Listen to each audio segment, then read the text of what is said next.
What's up, guys? It's John with National Sports Entertainment, and I've done some cleaning up on my phone, so I do believe I can take my time on this, and on the videos going forward, and go into detail. I know last video the picks are what matter, so I feel like the reason I came up with those picks, I can always tell you, but yeah, I had like 3 videos in a row where I finish them and then it's just saying no date, and I have to do it again, so. Hopefully this one saves. I think we'll be good. So going into this game, this is an interesting one. The reason I'm starting on the Blazers, and to recap tonight, it was as an average night you can get. As far as record, we did not do good. We finished 3-5. I got the Blazers, and I'm going to go into that because it was one of the more. I've never seen anything like it, actually, and we've bet hundreds and hundreds of games, and by anything like it wasn't anything absurd. It was more just the line movement. So anyway, you can see that while we lost a couple leg twos, we also won a couple leg twos, and we missed a couple leg ones, but that's all right. We want to make sure we hit the leg twos more importantly, and most importantly, we want to hit the leg threes. And I'm sure this is the game the least people played because it's a boring college game. But this is why the people that follow the system and play the college's leg three that I pick usually fare pretty well. And it's not a jab if you're not playing the college games. I just bring it up because a lot of people will say this NBA game didn't go well or this NFL game didn't go well. But if anyone's watched even 3 or 4 of my videos in a string, you'll see that our by far our highest metric is college basketball. So by that I mean we are about 10% higher on college basketball than any other sport. It ranges to well below 50. Which was baseball, which I admit I suck with and probably won't be playing this year, or we're going to learn and get better. And then after that probably comes college football, where we were around low 50s. And again, this is why we need the system, because low 50s does not cut it against Vegas's juice. And then after that, we're probably in the mid 50s for the NFL, as well as the NBA, which again does not cut it for the juice. That's why I use the system. For college basketball, we can't be lower than 65%. I mean, it's been outright absurd. But anyway, the Blazers game, very interesting. I'm curious if you're a person that picked the game when you picked it. Like, I'm curious because this one was so odd. So apparently they ruled Trae Young out late, which is fine. I've seen that before. Where it's like, why did this team jump 2 points? And it's like, oh, they rolled out, Zion, whatever the team is. But in this case, it was literally, it did move, and I saw it move to -4, and that would have been a push. And that was about 2 minutes after the game start time. Usually they won't change it, even if they don't tip off. Very rare they change it, especially that many points after the game start time. So, again, I'm just curious. I would imagine most people caught that one because while I do suggest the closing spreads, I always, say by closing I mean within 30 minutes, 20 minutes of the game. If someone did get the Blazers, lucky it was only a leg one, but if someone did get the Blazers at 2 minutes after the game after the game time started, I don't know how close it was to tip off. I just know 2 minutes after the game started, it was still at 4. If anyone did not get that and they did lose, that's fine. We'll run a leg 2. I just like to be honest and transparent and put everything out there. So while I know most people hit this one, I'm not going to call it a W for everybody because if someone's tailing me and they didn't, because they got in very late, and I do suggest the closing spreads, I just wanted to make sure that they were able to get a leg 2. So just let me know what happened, if you got that one or not. And then for the other ones, Magic was interesting. We had that one early. It was a typical comeback, which that happens. That's okay. It went in our favor for I think it was might have been the Wizards. It was either the Wizards or it was the college game. That one we were down. We needed to cover 5, and we were down a little bit, and then we were tied late, and they wound up going on a run. So, it sucks when teams come back on us, but it's also nice when we get the comebacks. I still think Sixers are winning the championship. This is just, one game. But I thought they'd look good. I thought more would be on the Magic with that many points. It actually moved to 10.5. So that's what I mean when I say It's not always so. Just because a line moves away from a team or towards a team, it doesn't always mean that they're doing it because they want you to pick the team. With a lot of times, I will take that stance though. I'll say, okay, it seems like they almost are begging us to take this team, but it isn't always the case. Nets was about what I thought, almost down to the score I predicted. Actually, someone asked me my opinion on the score. I thought the Nets were going to finish with 117, and the Lakers with like 90 something, and that's why I liked the under. But anyway, this is kind of what I expected, a team looking like a team. And now the trade talk is going to amp up with the Lakers because it's going to be what happened last year. Both sucked. Well, what happened this year? The Nets have it together, but the Lakers don't. Nets got rid of their coach, so of course they'll flirt getting rid of the Lakers coach, which they're not going to do this early. But they're going to be a talking point now because there's no NFL. So now the running joke of them just talking about nothing but LeBron and the Lakers is basically going to come back. So we can expect that and a lot of Nets talk, I think, too. I've been saying it forever since my last channel. I think they trade Kyrie just straight for, or find a way to reunite Kyrie with Russ. So they'll probably trade Russ for somebody. And I think they'll find a way to reunite LeBron and Kyrie and Russ and Durant. I think they're going to find a way to reunite those four group of guys. As far as the Kings T-Wolves, that one we missed. I had the Wolves. That one is another one where, again, I think more people probably did take the Wolves on this given game. It was probably 50-50, but more probably going to take the Wolves. I just don't see the Kings. Maybe, they might stay in the playoffs, but they're not making it over the Wolves. I just know that for a fact. So I know the Wolves are getting in. I genuinely believe the Blazers are getting in. And I think the Thunder will get in as a play-in. But since we're so far in the season, I'm playing who I think will get in the playoffs. So we missed that one. And the Warriors was another close one we missed. You can see we did not have a great day at all. But the reason I went with the Thunder is I thought they'd go with the road narrative. A lot of people have been bringing up, we're getting late in the season, so this might be the time they give the Warriors a run, which I could totally see. And Wizards, this is our sleeper team. So this is the one that if somebody likes futures and long shots, picking them to make the playoffs, I don't know the exact odds now, but I genuinely believe they do. I think, again, Bradley Beal, I don't think he was joking when he said this team is a different team and the fans are going to be happy. People say that kind of stuff, but he went into detail, and you don't put hundreds of millions into a team to not have them at least make the playoffs. That's why I really think the Blazers will, and on the East, I think it's going to be the Wizards. And to your guys' point, the ones that are bringing this up to me at least, they're giving up on the Raptors. So I did have them winning this game, but my point is, going forward, if it's Wizards versus Raptors, I'm taking the Wizards all day. If it's Wizards versus Pacers, I'm taking the Wizards all day. So we got that. Magic, again, it's funny. This one, the Mavericks, every single time they're about a 6 to 8 point favorite. And this is another one that moved very late. It moved all the way to 10.5.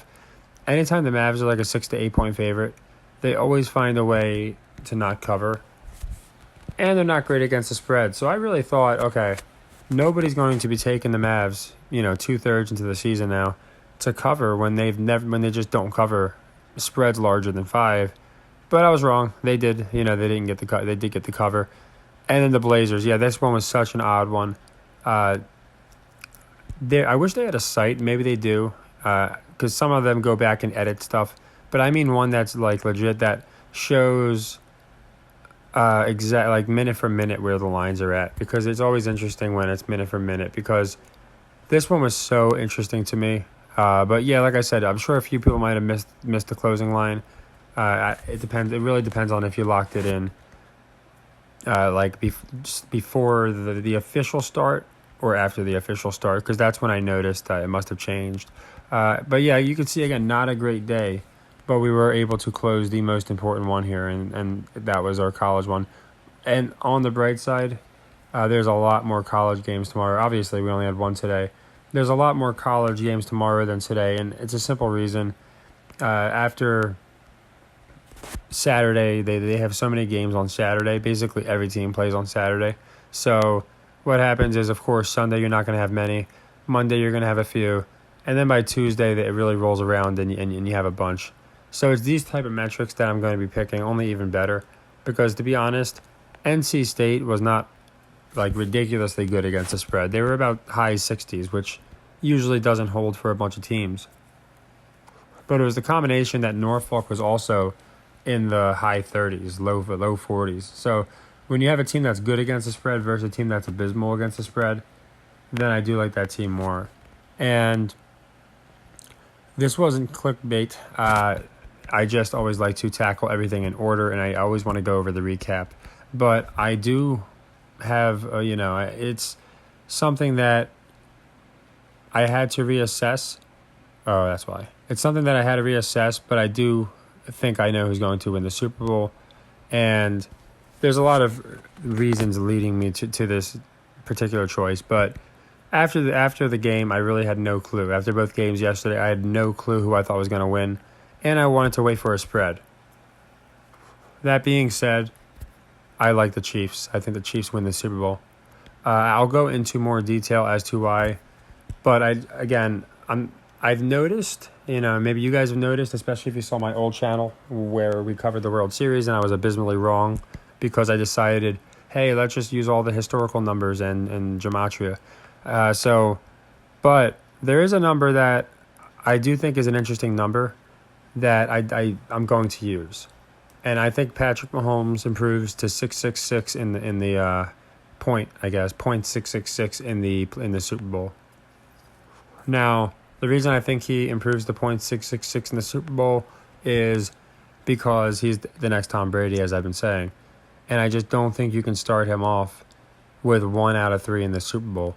I think he's got to win. They compared him to Jordan. He's a winner. So, yes, Hurts beating him is the bigger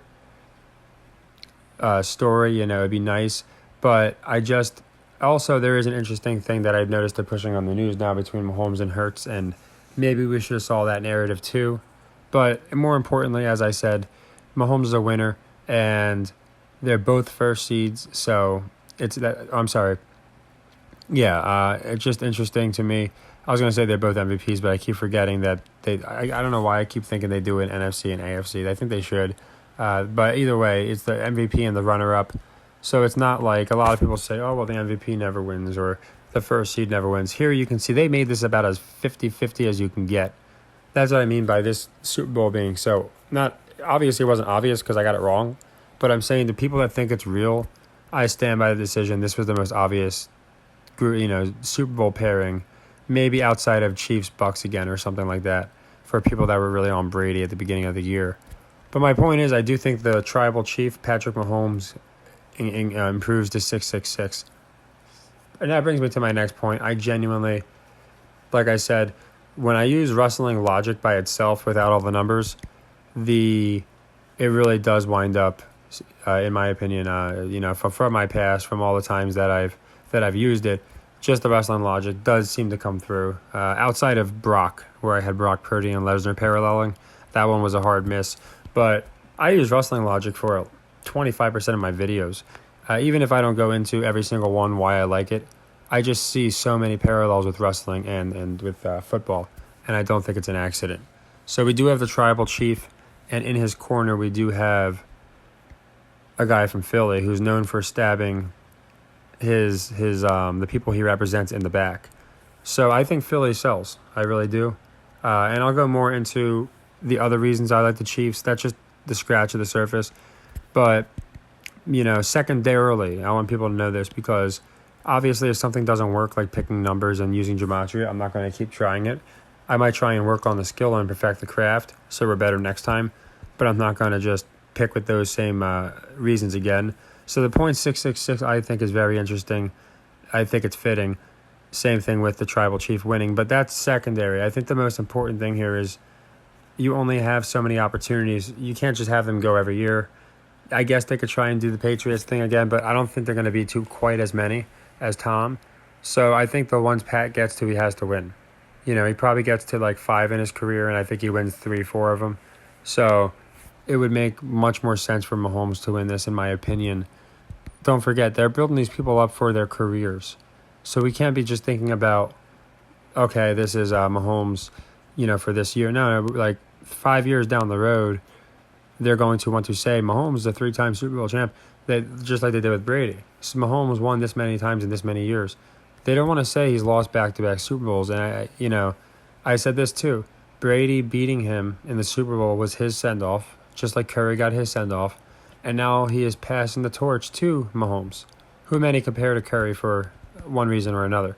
I compare them because it seems like they've been the new chosen ones to replace the old guard. Now, of course, Curry's older himself now, and Luka's going to be the next guy. But as far as how they play games, and their teams are always like going to be picked no matter what. As long as Mahomes and Curry are healthy, I feel like they're like always going to be the public favorite to win the finals and to win the championship. So yeah, I see a lot of parallels between Brady and Curry and Mahomes, and it's not a coincidence that they basically have a script and they just give each guy, okay, you'll play this role, you'll play that role. They don't have time to go into each person's exact role. It just basically falls under God status like Mahomes, or role player like Pacheco.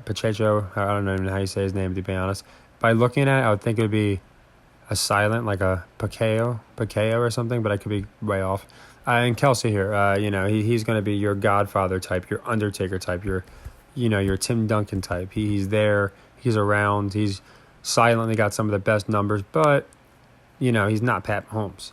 So not to make this too long-winded, I think we need to stick to the obvious. And look at this. Do you think they accidentally made this article 2 minutes and 12 seconds? And to regain mobility. That's another interesting thing. So now we got a hobbled guy versus a guy who can't throw. Now, what they're going to obviously have the Pro Bowl and then the week after, and they will explain why both of these guys are healthy as horses. But, yeah, I think the Chiefs win it. The biggest reason, it kind of clicked in my head, you can't start Pat off 1 out of 3. You just can't do it. So the public money is probably going to be even. It was brought to my attention, and Hutchinson, whatever you'd rather go by. We disagree quite often, and that's fine. I love that. But he brought up many times why he thought I was off on the handle, and he was right. But he brought up also, because I said, I think the Chiefs would be picked here before the Eagles. But he brought up about, the beginning of the season money and all that different thing. And throughout the season, more money has gone into the NFC in general and into the Eagles.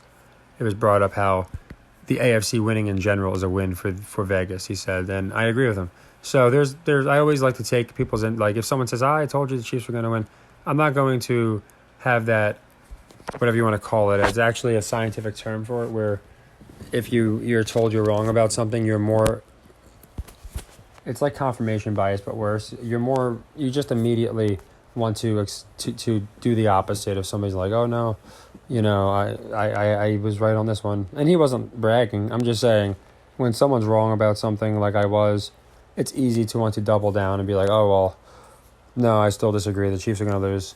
So I think it's cool that we, when somebody that many times has, and Marco does it too, Trey, a lot of you guys in the chat are great, will come up and they'll bring to my attention, hey, just keep this in mind. And when they do, Shane does it. So many people, I don't want to miss anyone, but so many people. And when they do, I've noticed usually when we agree, we're over the target even more. So a lot of us are liking the Chiefs. I know people are liking the Eagles. I know people are noticing things about the Eagles. But, you got the State Farm commercials. You have a lot that people are bringing to my attention about the Chiefs. And I just think it stands to reason that they do win this game. And, again, not to get too deep into the numbers, but they would increase to 8-11.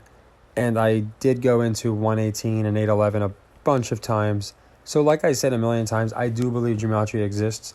I have just accepted the fact that I am not going to be able to find it out ahead of time. If other people really think they can, and they're winning money ahead of time with gematria, that's amazing. I'll tell those people. I've just yet to find one, and I really do think it's only something that can be found after the fact. And trust me, this is something I've gone into for years. I want to crack the code. I think we will. But to crack it before the games, I think a lot of it is put out after the fact anyway. So it makes it really difficult. But yeah, I did find that they could improve to 8-11 on the spread very interesting, because that is one number. It was one that came up as like clone, and the reason I didn't even know it was a clone. The reason I knew it was clone was because they were talking about Reigns and his 881-day title reign, and then it was an inverse of 118.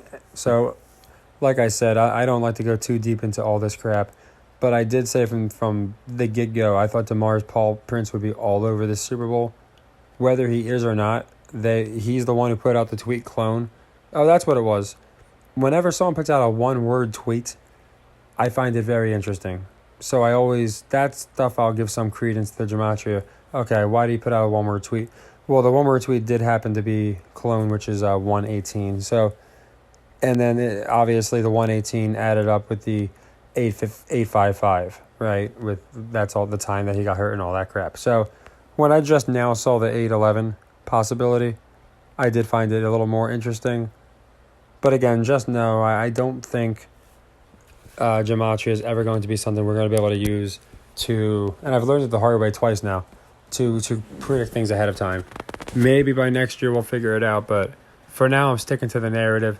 I'm sticking to the tribal chief going to 2-3 in the Super Bowl, or 2 of 3, I should say, in the Super Bowl, and Brady won in 3 of his first 4, and I just think they run that same script. I'm not gonna get carried away with it. So, and they're already kind of planting the seeds. You could say, oh, well, the opposite always happens to that. But they're also showing how he's like, oh, is he going to be healthy? But they're planting the seeds that this guy's the next Jordan. This guy is a winner. So I just don't see them having him lose. Again, you don't get to the Super Bowl that often. So the years he's there, he's going to have to capitalize and win, in my opinion. So, yeah, I didn't want to make this too long, but like I said, I cleared up a lot of data. So while I had time, and who knows what this line is going to change to, they do like to keep the spread within like 2 points usually, because they don't want it to seem like it's a mismatch. And to be fair, in a real game, I wouldn't call this a mismatch. So the line actually does stand to reason. But you never know what it's going to change to. You could take this spread. If you think it's going to move more in the Chiefs' favor, you could wait. Personally, I think it's safe to lock this in as a leg 3. So I know we got 2 weeks to go, but I'm not just going to wait 2 weeks because that's when it's, best for the algorithm. I like to get my stuff out, whenever I genuinely think of it. And when I thought of why it didn't make sense at all to have Mahomes lose here, I just feel, especially after Brady passed him the torch, lost to him earlier this year, I think, you have to give him this win. So Chiefs win the Super Bowl is my opinion after reassessing. Obviously, I'm not going to sit here and say they're my preseason pick. I'm just going to tell you, in this game against the Eagles, like I treat every game, I have the Chiefs winning. So, yeah, we had not a great night tonight, but, again, anyone that followed the system broke even, probably profited a unit. But if the Blazers is a game that you did get the 5.5, then it's a -1. And, again, I'll take that any day of the week. We finished 3 out of 5, or 3 out of 8. So we have a good bit of college games tomorrow. I'll make sure I get them out for everybody, and I'll make sure I get out all the NBA games as well. And I'll reassess this if need be. You know how I am. If I find something that I think is pointing, oh yeah, that was another thing. There's more symbolism and it's not real symbolism. This is proven. The color theory. If you haven't. If you're not familiar with the color theory, just look at who won the last year, who won all the championships, and I think they already gave that away, and I'll go into that if you guys want, but that's basically all it is. I honestly think the color of the jerseys should be given more credence, because that's people will bring gematria to me, and then I'll see it fail. They'll bring, oh, this guy was this guy's friend, it'll fail, but when I've seen the color theory now work consistently, so I'll just bring up that the colors that won last year, as everyone knows, are basically the same colors. And I found it incredibly interesting that those colors were in the last championship we just watched, and they got pummeled by a different color. So there's a lot of things that we'll be going into with the Chiefs and with the Eagles too. I like to give both, look at both sides and see if there's, a good appealing case for both teams. But right now, Mahomes has me sold alone. And even without him, I think the Chiefs, Reed, there's so many reasons I like him. So I'll go into more, but that's just what I wanted to get out. So anybody that likes to pick early or was just curious where my mind was at right now, I got Chiefs. Leg 3. So take care, everybody, and happy earnings.